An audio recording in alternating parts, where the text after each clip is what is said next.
ارے B J پی کے لوگوں، R S S کے سنگیوں، میں تم کو بتا رہا ہوں، تم ہندو لا کی کتاب لکھنے والے کا نام بی کے مکھرجی ہے. بی کے مکھرجی کی کتاب پڑھو، اس میں لکھا ہوا ہے کہ ہندو دھرم میں بھی وقف یوزر ہے. ہندو دھرم میں بی کے مکھرجی کی کتاب قانون کی کتاب ہے. اوڈیشہ کے ہندو انڈومنٹ بورڈ میں بایوسیج لکھا ہوا ہے.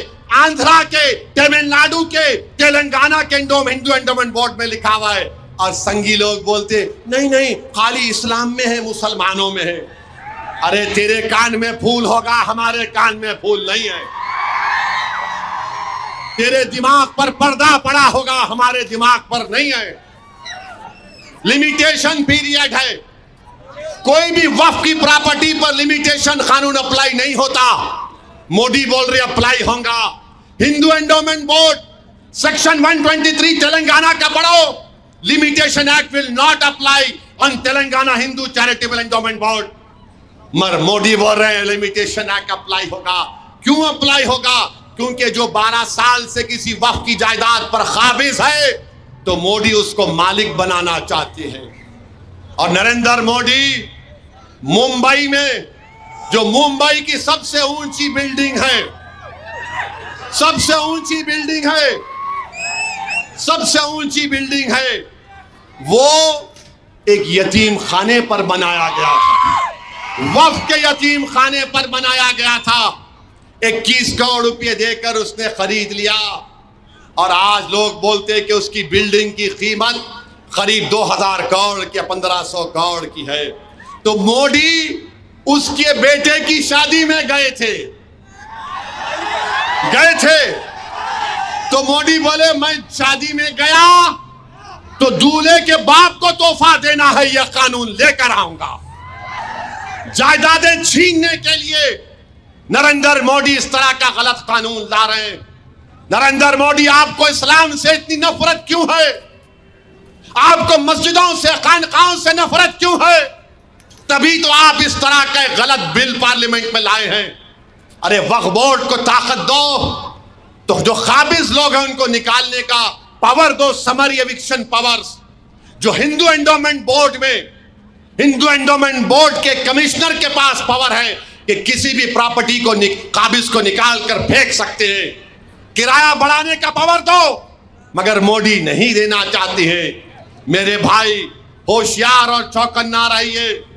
آل انڈیا مسلم پرسنل لا بورڈ اگر آپ سے کہے گا، ہم سے کہے گا کہ اس بل کے خلاف ہم کو احتجاج کرنا ہے، تو کیا آپ پرامن احتجاج کے لیے تیار ہیں؟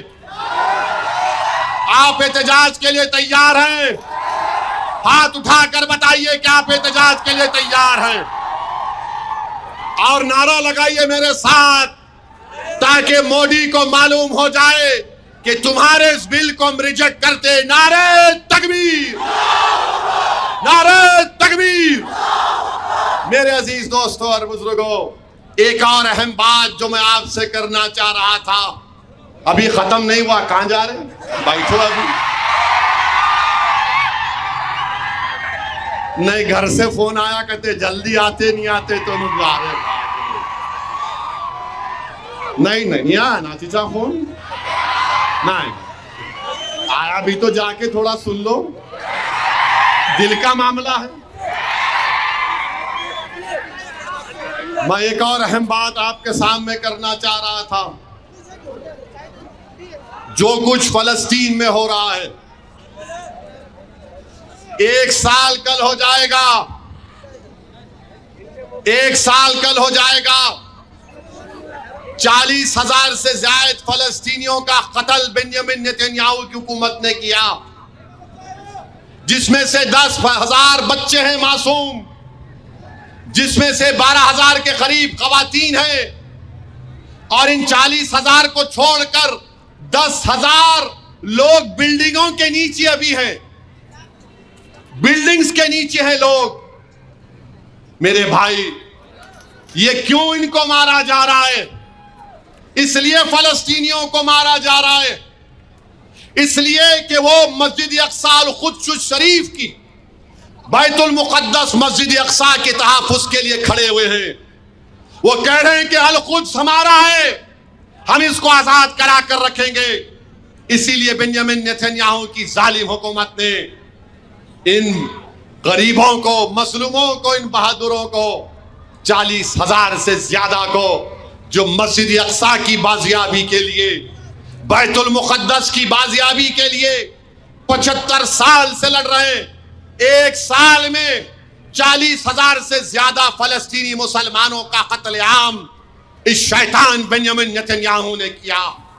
میرے بھائی, جو کوئی بھی مسجد اقصی کے لیے اٹھ رہا ہے اس کو مارا جا رہا ہے, قتل کر دیا جا رہا ہے. یاد رکھو, یہ مسئلہ صرف سنی شیعہ کا مسئلہ نہیں ہے, یہ مسئلہ مسلمانوں کا مسئلہ ہے. یہ مسئلہ صرف مسلمانوں کا نہیں ہے, فلسطینیوں کا, یہ انصاف کا مسئلہ ہے, یہ ان کی خود مختاری کا مسئلہ ہے, یہ ان کی مملکت, ان کی زمین کا بھی مسئلہ ہے. اور اگر کوئی یہ کہے گا, عصبیت کی بات کرے گا, تو تم سراسر غلط ہو. مسجد اقصی مسلمانوں کی ہے, سنیوں کی بھی ہے, شیعوں کی بھی ہے. سنیوں میں اگر کوئی کہے گا کہ کیا یہ اہل حدیث کی ہے, کیا یہ تبلیغیوں کی ہے, کیا یہ دیوبندیوں کی ہے, کیا یہ بریلویوں کی ہے, کیا یہ صوفیوں کی ہے, ارے نہیں میرے بھائی, یہ سب کا ہے.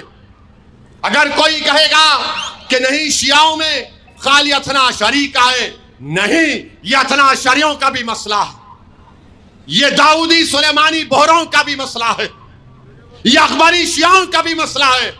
کیوں یہ مسئلہ ہے؟ کیونکہ القدس شریف ہے, یہ بیت المقدس مسجد اقصی ہے. کیوں ہمارے لیے اہمیت ہے؟ یہ اسلام کا تیسرا بڑا مقدس جگہ ہے. یہ وہ جگہ ہے جہاں سے ہمارے آقا محمد مصطفیٰ صلی اللہ علیہ وسلم سفر معراج پر گئے تھے. یہ وہ مسجد ہے جہاں پر رسول اللہ صلی اللہ علیہ وسلم نے تمام انبیاء اور رسولوں کو جماعت بنا کر نماز میں امامت کی. یہ وہ جگہ ہے مسلمانوں جہاں پر حشر کا میدان بنے گا. یہ وہ جگہ ہے مسلمانوں جہاں پر آب کعب کوثر وہاں سے لے کر مدینے تک ہوگا. یہ وہ جگہ ہے مسلمانوں جہاں پر رسول اللہ صلی اللہ علیہ وسلم نے فرما دیا کہ اس جگہ پر ہمیشہ اللہ اسے 40 قطب اور ابدال کو رکھے گا, جو دعا کریں گے اللہ ان کی دعاؤں کو قبول کرے گا. یہ وہ جگہ ہے جہاں پر آقا دو عالم صلی اللہ علیہ وسلم نے فرمایا کہ یہ مجاہدین کی سرزمین ہے جو صبح قیامت تک باطل سے مقابلہ کرے گا.